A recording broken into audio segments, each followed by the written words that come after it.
Hello, ನಮಸ್ಕಾರ.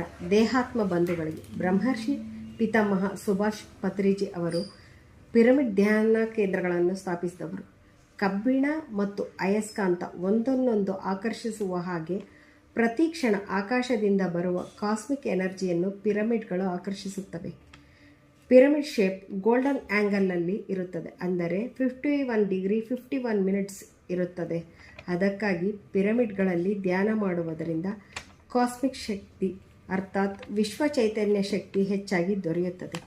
ಪ್ರತಿಯೊಬ್ಬ ಮಾನವನಿಗೆ ಒಂದು ದಿನಕ್ಕೆ 60 ರಿಂದ 70 ಸಾವಿರ ಆಲೋಚನಾ ತರಂಗಗಳು ಬರುತ್ತವೆ. ಧ್ಯಾನ ಮಾಡುವುದರಿಂದ ಮನುಷ್ಯನ ಆಲೋಚನಾ ತರಂಗಗಳು ಬಹಳಷ್ಟು ಕಡಿಮೆಯಾಗುತ್ತದೆ ಹಾಗೂ ಆ ಆಲೋಚನೆಗಳು ಸಕಾರಾತ್ಮಕವಾಗಿ ಪರಿವರ್ತನೆಯಾಗುತ್ತದೆ. ಧ್ಯಾನದಿಂದ ಆತ್ಮಾನುಸಂಧಾನವಾಗುತ್ತದೆ. ಧ್ಯಾನ ಮಾಡುವ ವಿಧಾನ: ಸ್ಥಿರ ಸುಖಾಸನದಲ್ಲಿ ಕುಳಿತುಕೊಂಡು ಎರಡೂ ಕೈಗಳನ್ನು ಜೋಡಿಸಿ, ಎರಡೂ ಕಣ್ಣುಗಳನ್ನು ಮುಚ್ಚಿಕೊಂಡು, ಬೆನ್ನಿನ ಮೂಳೆ ನೇರವಾಗಿಟ್ಟುಕೊಂಡು ಶ್ವಾಸದ ಮೇಲೆ ಧ್ಯಾಸವಿಡಬೇಕು. ಆಗ ಆತ್ಮಾನುಸಂಧಾನವಾಗುತ್ತದೆ. ಇದು ಧ್ಯಾನ ಮಾಡುವ ವಿಧಾನ. ಪಿರಮಿಡ್ ಮಧ್ಯ 3ನೇ ಒಂದು ಭಾಗದ ಮೇಲೆ ಕಿಂಗ್ ಚೇಂಬರ್ ಇರುತ್ತದೆ. ಆ ಸ್ಥಳದಲ್ಲಿ ಹೆಚ್ಚಿನ ವಿಶ್ವಶಕ್ತಿ ಬರುತ್ತದೆ. ಅದಾದ ನಂತರ 4 ದಿಕ್ಕುಗಳಲ್ಲಿ ಹರಡುತ್ತದೆ. ಕಿಂಗ್ ಚೇಂಬರ್ನಲ್ಲಿ ಹೆಚ್ಚು ವಿಶ್ವಶಕ್ತಿ ಇರುತ್ತದೆ. ಆ ಸ್ಥಳದಲ್ಲಿ ಧ್ಯಾನಕ್ಕೆ ಕುಳಿತುಕೊಂಡಾಗ ದೇಹದಲ್ಲಿರುವ ಬ್ಲಾಕೇಜಸ್ ಅರ್ಥಾತ್ ಕಪ್ಪು ಕಣಗಳ ಸಂಖ್ಯೆ ಕಡಿಮೆಯಾಗುತ್ತಾ ಹೋಗುತ್ತದೆ. ಇದರಿಂದ ಮನುಷ್ಯನು ಆರೋಗ್ಯವಂತನಾಗುತ್ತಾನೆ.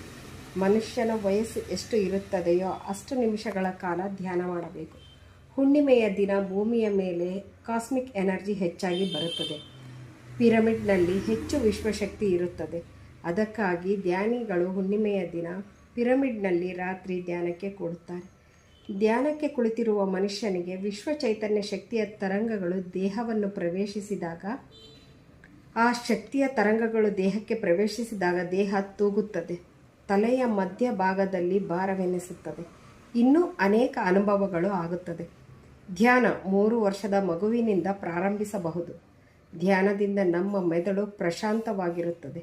ಅತ್ಯಂತವಾಗಿ ಚಲಿಸುವ ಮನಸ್ಸು ಹಿಡಿತದಲ್ಲಿ ಬರುತ್ತದೆ. ಪ್ರಜ್ಞಾನ ಸ್ಥಿತಿ ಹೆಚ್ಚಾಗುತ್ತದೆ. ನಮ್ಮ ಕೆಲಸವನ್ನು ಸುಲಭವಾಗಿ ನಡೆಯುತ್ತವೆ. ನಮ್ಮ ಋಷಿ ಮುನಿಗಳು ಧ್ಯಾನದಿಂದ ತಪಸ್ಸಿನಿಂದ ಎಲ್ಲವನ್ನೂ ಸಾಧಿಸಿದ್ದಾರೆ.